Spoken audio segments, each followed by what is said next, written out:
은혜로 살아 승리하시는 우리 모든 성도 되어지기를 주님의 이름으로 소망하며 축원합니다. 오늘 우리가 있어야 할 자리는 바로 예배당인 줄로 믿습니다.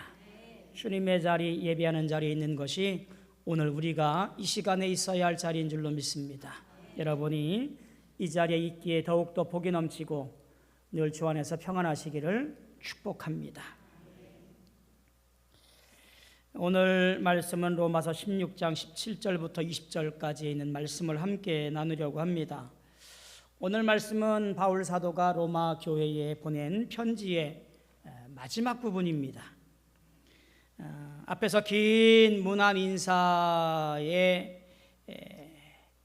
특징인 부분들을 지나고 갑작스럽게 또 한 번의 경고의 말씀을 전하고 있는 것이 오늘 우리가 읽고 있는 본문의 말씀입니다. 마치 편지 말미에 쓰는 추신, PS 이렇게 해서 쓰곤 했지요. 쓰고 나서 또 쓴다 그런 의미지요. 그와 같이 바울 사도가 뭔가 로마 교회에 있는 가정교회들의 이름을 하나하나 불러가면서 문안 인사를 드리고 나서 내가 이것만큼은 또 한 번 더 전해야지 라고 하는 마음이 생각이 번쩍 들어서 다시 적어 놓은 듯한 그런 느낌이 드는 것이 오늘 본문의 말씀입니다. 그렇게 간절한 바울의 마음이 무엇일까? 어쩌면 한 가지라도 더 전하고 권면하고 싶은 바울의 마음이라고 생각되어지고 그 간절함과 그 애끓는 마음을 엿보게 되어집니다. 사실 바울은요, 로마에 가본 적이 없어요. 지금 이 편지를 쓰고 있을 때 상황에서 보면, 그리고 로마 교회를 세우지도 않았어요. 그런데 로마 교회를 사랑하고 아끼고 말씀으로 세워지기를 누구보다도 간절히 원했던 사람이 누구냐면 바울이었습니다. 바울은 멀찍이에서 로마 교회를 보면서 또 로마 교회의 처한 상황들을 전해 들으면서 아마도 로마 교회 모든 성도가 이방 사상의 중심지에서 믿음을 지켜가며 살아가고 있는 것이 대견스러웠을지도 모르겠습니다. 그들에게 구원의 분명한 이치, 오직 의인은 믿음으로 말미암아 살리라 라고 하는 이 분명한 이치를 가르치려고 했었고요. 또 그 당시 추방당했던 유대 그리스도인들이 네로 황제가 된 후부터 다시 로마로 돌아와서 교회에 합류하게 되었습니다. 자, 이러면서 이방인 그리스도인들과 함께 유대 그리스도인들이 공동체를 이루다 보니 여러 가지 문제들, 음식의 문제라든가 절기의 문제라든가 이와 같은 문제들이 교회 안에 생기면서 소가리를 하게 되었습니다. 이에 대한 바울의 해결책을 바울 로마서를 통해서 전하고 있는 것이 로마서의 말씀입니다. 이와 같이 바울이 로마서를 쓰게 된 주된 목적이 교회 안의 분열과 불화를 치유한다라고 분명히 볼 수가 있습니다.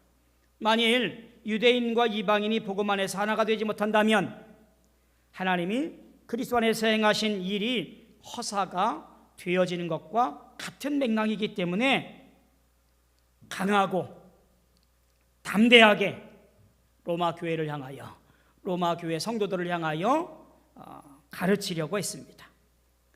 마지막 장인 우리 16장에서 다시 한번 강조하고 또 강조하는 내용이 오늘 우리가 보고 있는 어쩌면 바울 사도의 간절한 마음이 담겨 있는 것이라고 생각이 되어집니다.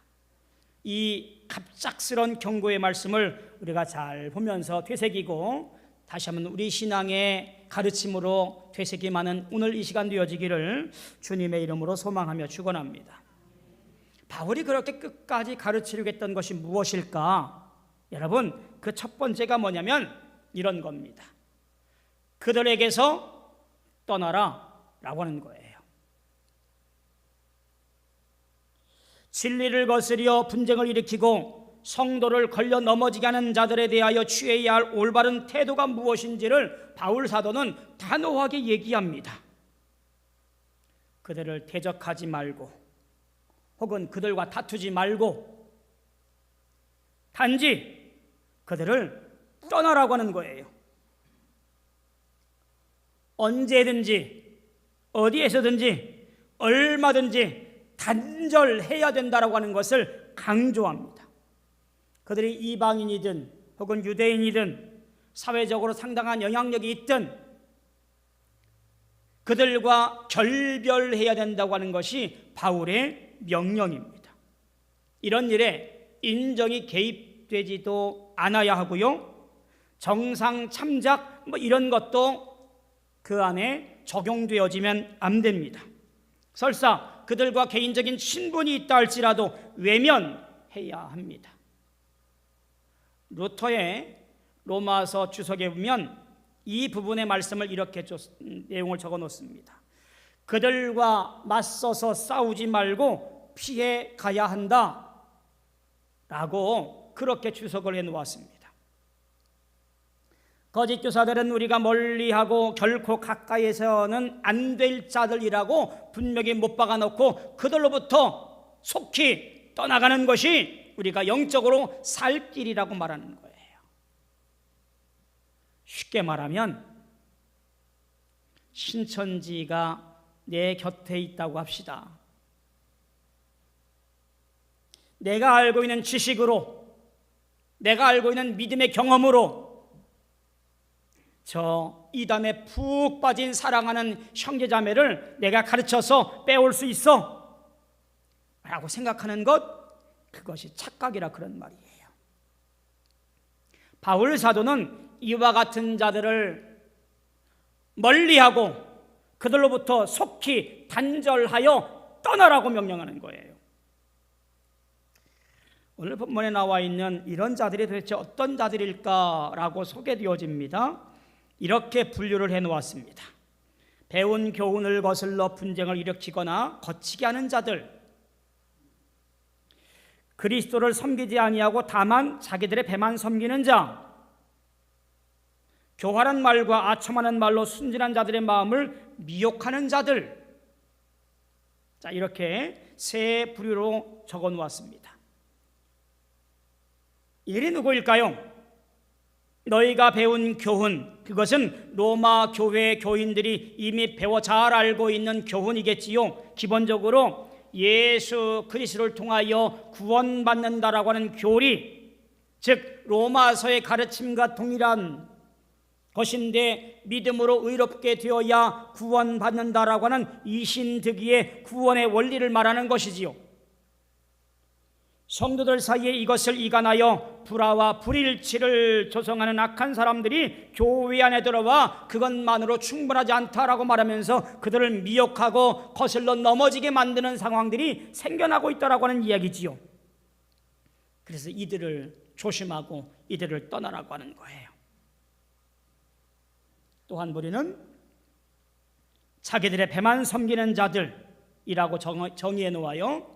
이들의 내적인 동기는 예수 그리스도를 섬기는 것이 아니라 예수를 통하여 이기적인 욕심을 채우는 자들을 말하는 겁니다.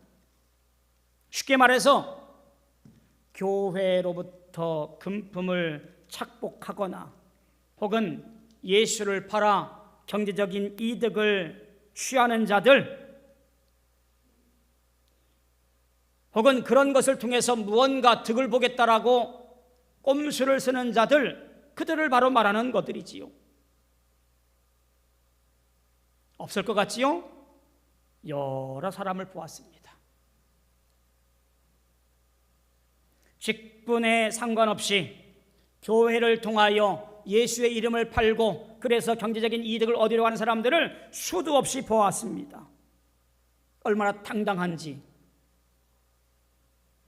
얼마나 자신감이 있었던지 알 수가 없어요. 바울은 이들을 떠나라고 말하는 겁니다. 또 하나는 교활한 말과 아첨하는 말로 순진한 사람들의 마음을 미혹하는 자들이라고 말합니다.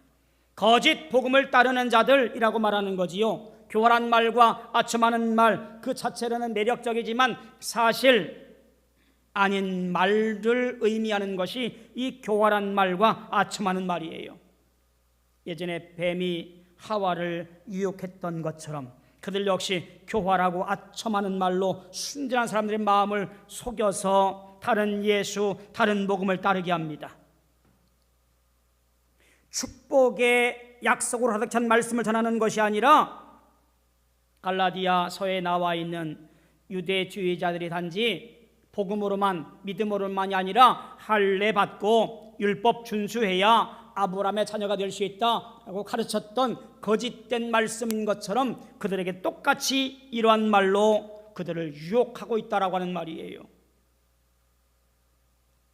바울 사도는 그들이 누구인지 명확하게 구분해 놓진 않았습니다만 그들은 바울의 이신득의 오직 믿음으로 말미암아 살리라는 이 복음을 값싼 은혜의 메시지로 간주하고 바울이 전한 복음에 대하여 반대하면서 율법 준수와 할례, 모세율법, 식사법, 의식법 등등을 강조하게 되었습니다.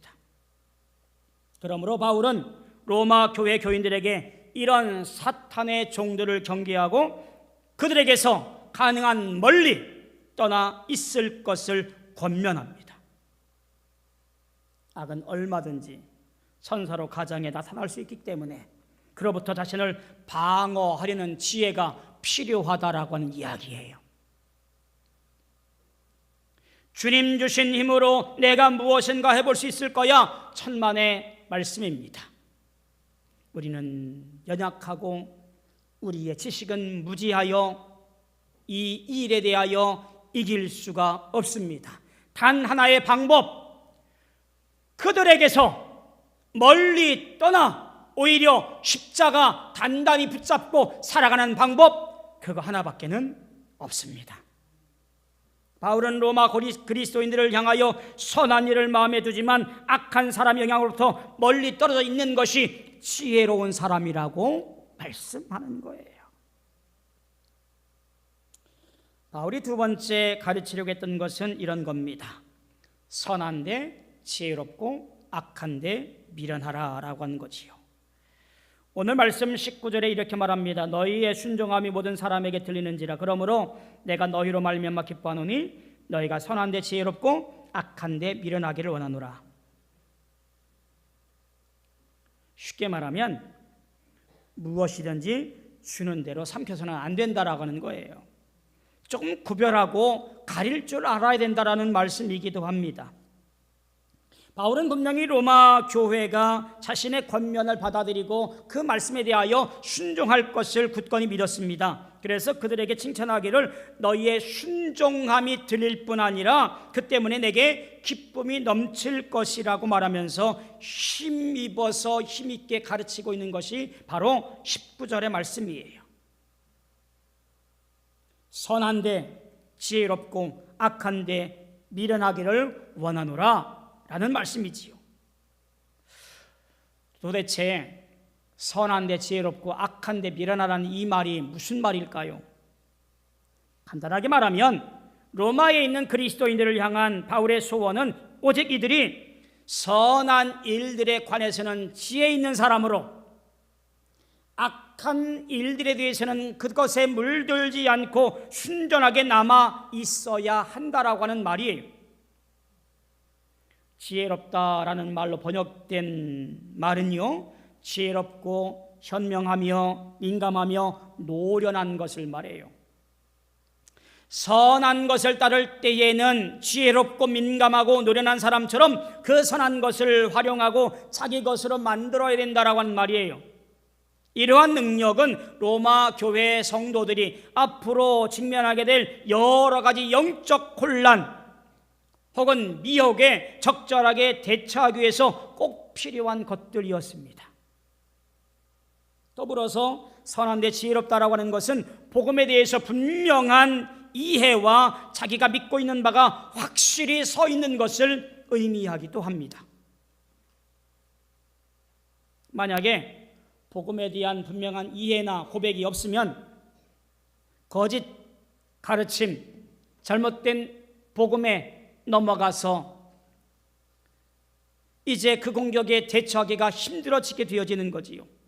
옳은 것과 참된 것에 관하여 아주 명료하게 이해된 상태에 있어야만 적절한 대처가 필요하다는 얘기예요. 그들만 그러겠습니까? 오늘을 살아가고 있는 우리도 마찬가지예요. 선한데 지혜롭지 못함으로, 선한 것에 현명하지 못함으로, 선한 것에 민감하지 못함으로, 선한 것에 노련하지 못함으로 우리는 잘못된 가르침에 넘어가고 그것에 현혹되어서 나도 모르게 시험 들며 예수를 부인하고 그리고 교회를 떠나는 일들이 허다한 상황이 오늘 우리의 모습이에요. 진리 되신 예수를 내가 분명히 알아 믿음으로 고백하며 그것을 내 중심에 따라서 고백하고 살아감으로 말미암아 어떠한 시험과 어떠한 공격에 있다 할지라도 이겨내시는 우리 모두 성도들 되어지기를 주님의 이름으로 축복합니다. 한편 미련하기를 이라는 말은요, 이런 뜻이에요. 문자적으로 보면 혼합되지 않다라는 뜻입니다. 다른 이물질이 섞여서 혼합되지 않은 상태, 순수한 상태를 말하는 거예요. 그러니까 이 말은 합금이 의심이 없는 금속 혹은 물을 섞지 않은 순수한 포도주 혹은 우유에 대하여 사용되었던 단어입니다. 즉 어떤 종류의 오점이나 더러워진 것이 없는 전적인 순수한 것을 말할 때에 미련하기를 이라는 말로 기록해 놓았습니다. 이러한 단어의 사용은 성도가 악한 일에 어떻게 대처해야 하는지를 분명하게 설명하기에 참 합당한 단어입니다. 어떠한 경우에도 어떤 명분으로도 악한 일에 섞여서는 안 된다, 그런 말이에요. 악한 것에 관해서는 흠이 없는 상태를 지키도록 힘써야 한다라는 말이에요. 자, 악이 뭘까요? 하나님이 기뻐하시지 않는 것, 하나님이 원하시지 않는 것, 그것이 악이에요. 그 악한 상태에 내 모든 것이 섞이지 아니하도록, 내 마음이 뺏기지 아니하도록 그것들로부터 나를 지켜내야 할 일이 있다라는 얘기죠. 성도는 본래의 거룩한 모습으로 살아가야 할 존재잖아요. 그런데 그것을 상실하면 안 돼요. 그래서 온전함을 유지하도록 우리는 계속해서 거룩한 백성으로 주님을 찬송하며 예배하며 말씀 보며 기도해야 살아갈 존재가 누구냐면 저와 여러분들이에요. 선한 것과 악한 것을 구별하는 영적 능력이 그래서 우리에게 필요한 것이지요.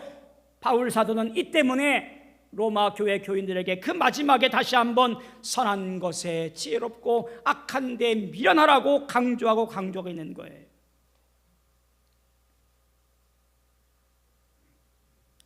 우리가 살아가는 곳에서 우리를 그냥 내버려 두지 않더라고요. 마치 나무 위에 우리를 올려놓고 밑에서 마구 흔들어내는 것과 같은 것이 우리 세상살이인 것 같습니다. 견디기 참 힘들고 어렵습니다. 하지만 우리는 그 서 있는 곳이 어디인지를 분명히 알아요. 그것은 바로 구원의 자리이며 믿음의 정상입니다.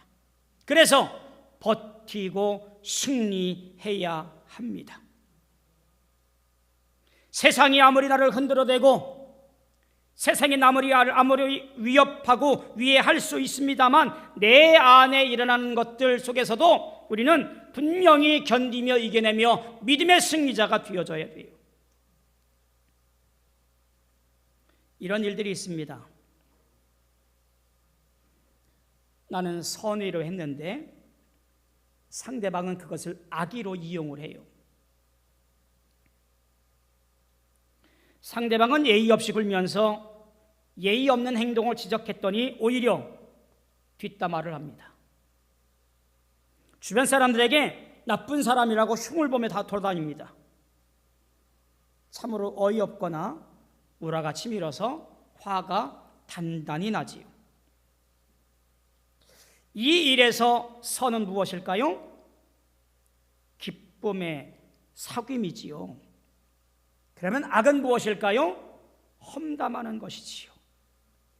이 일은 순차적이거나 혹은 한순간에 나타나는 현상이에요. 자, 이런 일에 있어서 바로 바울은 성도의 신앙생활에 가장 필요한 원칙을 말합니다. 이것은 간단하지만 신앙에 있어서 가장 핵심적인 내용을 담고 있다라고 보아도 좋습니다. 무엇일까요? 선한데 지혜롭고 악한데 미련하길 원하노라 라고 하는 원칙이에요. 쉽게 말하면 가장 간단하고 명료한 권면입니다. 바울이 제시한 원칙은 선한 일에 현명하며 민감하고 악한 일에는 섞이지 말라라고 하는 것이에요. 성도가 지켜야 할 가장 기본적인, 믿음으로 구원받은 사람이 행해야 할 가장 명쾌한 신앙의 원칙이에요. 비록 내가 지금 억울하고, 비록 내가 지금 속상하고, 비록 내가 남들에게 어떻게 보일지 노심초사하지만 내가 따라해야 할 선한 것은 기쁨의 사귐이고, 내가 지금 경계해야 할 악한 것은 그 악한 것에 섞이지 않는 것, 분내지 않는 것, 똑같이 화를 내는 것이 아니라고 하는 거지요. 우리 실제 생활에서 이와 같은 기본적인 원칙을 지키는 것은 물론 쉽지는 않습니다. 현실에서 선한 일을 추구하기보다는 악한 것을 추구하는 것이 오히려 정당한 것처럼 보여지는 것이 오늘 우리들의 세상이에요. 법을 지키는 것보다 자기 편리를 위해서 법을 어기는 것이 더 지혜로운 사람이라고들 그렇게 말을 해요. 성실히 일해서 대가를 얻기보다 대박을 꿈꾸는 것이 자연스러운 세상, 쑥맥처럼 참는 것보다 부당한 일에 대하여 당당히 밝히는 세상, 이것이 지금 우리가 살아가고 있는 세상의 현실이에요. 선한 일을 성실히 최선을 다하는 모습이 오히려 바보같이 되어져 버린 것이 오늘 우리의 세상의 모습이지요. 또 악을 행하는 것이 드러나지는 않으면 된다라고 하는 생각이 팽배해 있는 것이 오늘 우리의 세상의 모습입니다. 사람들의 추구하는 것이 더 이상 선이 아니에요. 돈과 성과 권력이 삶의 목표가 되었습니다. 또한 그것을 위해서 악을 행하는 것이 합리적인 것이 되어져 버린 것이 오늘 우리의 일반적인 세상의 모습이에요. 여러분, 세상이 이렇다고 해서 신앙의 기본적인 원리를 바꿔야 될까요? 아니면 그것을 포기해야 할까요? 절대로 그렇게 할 수 없습니다. 세상의 형편이 그러하기에 오히려 선한데 지혜롭고 악한데 미련하라는 신앙의 원리는 현실 속에서 더욱 지켜야 할 신앙의 원칙이 되는 거예요. 만약 예수 믿는 우리가 이 원칙을 지키고 살아간다면 세상은 우리를 바보 혹은 미련한 놈처럼 대할지도 모릅니다. 위험으로 우리를 넘어뜨리려고 할지도 모르지요. 그러나 우리는 이 원칙을 포기해서는 안 돼요. 선을 행하는 것을 즐거워하며 악을 행하는 세상을 보며 가슴 아파하고 악에 물들지 않도록 신앙을 점검해야 합니다. 이것이 우리가 지켜야 할 신앙의 기본적인 원칙 원리예요. 거짓된 속임수와 가르침이 난무하는 세상의 풍조를 역행하는 성도가 되어지는 것이 우리의 모습이지요. 왜냐하면 이것이 올바른 신앙의 길, 믿음을 지키는 길이기 때문에 그렇습니다. 그리고 분명한 것은 그렇게 살아야 할 이유가 성경에 기록되어 있습니다. 그것은 분명 예수 그리스도가 이 땅의 심판주로 오실 것이기 때문에 그렇습니다. 그때의 선한 데는 지혜롭고 악한 데는 미련한 신앙의 기본 원칙을 고수하며 지키고 있는 성도들을 찾으실 것이기 때문에 그렇습니다. 마침내 평강의 하나님은 마지막 날에 사탄을 파멸시킬 것이고, 교회는 하나님의 승리에 동참하여 사탄을 발밑에 두고 짓밟게 될 것입니다. 선한 일에는 눈 감고 악한 일은 미련한 신앙의 기본 원칙을 고수하여 지키고 있는 모든 성도들을 찾아 나설 것입니다. 오늘 우리가 세상 살아가면서 믿음의 길을 지킨 모든 성도들을 판단하셔서 악한 일을 한 사람과 선한 일을 한 사람을 판단하실 것이고, 왼편과 오른편을 또한 판단하셔서 하나님의 영광의 자리에 올라갈 사람과 지옥에 떨어뜨릴 사람을 판단하실진데, 어떻게 살아왔는지를 분간하여 그에게 선과 악 혹은 상과 죄를 허락하실 겁니다. 평강의 하나님께서 속히 사탄을 너희 발 아래에 상하게 하시리라. 우리 주 예수의 은혜가 너희에게 있을지어다. 여러분, 이것은 창세기 3장 15절의 종말론적 성취가 이 땅에 이루어졌음을 말씀하는 이야기지요. 그 마지막 날에 승리의 노래를 부르기 위해 오늘 우리가 살아가야 할 날들을 참으로 많은 어려움들이 있겠습니다만, 모욕과 음해와 뒷얘기들 우리를 괴롭힐 것이지만, 우리가 누려야 할 것은 이 땅이 아니기에 주어진 삶의 믿음을 잘 지키고 또 선을 가까이 하고 악을 멀리하여 이겨냄으로 말미암아 승리하는 저와 여러분들이 되어지기를 소망합니다. 사랑하는 성도 여러분, 분명히 우리는 흔들어대며 고통스럽게 할 사탄의 짓밟힐 날이 곧 올 것을 믿습니다. 그때까지 우리는 하나님의 도움을 받아 거짓 세력과 싸우고 잘못된 것들부터 멀리 떠나 있으며, 그리고 선한 것에 지혜로운 자가 되어서 믿음을 지켜 가기를 소망합니다.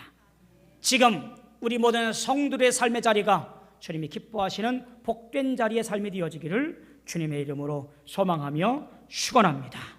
기도하겠습니다. 고마우신 아버지 하나님, 주님의 은혜에 감사합니다. 오늘 우리가 살아가면서 믿음의 길을 걸어가기에 오늘도 승리하며 영광 돌리기를 원합니다. 하나님, 우리가 과연 무엇을 어떻게 하며 살아가야 될까라고 분명한 가르침이 없을 때에 주님께서 말씀하시고 말미암아 우리가 가야 할 길을 가르쳐 주옵시고, 오직 선한데 지혜로운 자로 구별하여 살아가기 원합니다. 잘못된 것들을 멀리 떠남으로 말미암아 우리의 거룩을 지켜가며 주님께 영광 돌리는 인생이 되어지게 축복하여 주시옵소서. 주님께서 함께할 줄 믿사옵고 예수님의 이름으로 간절히 기도하옵나이다. 아멘.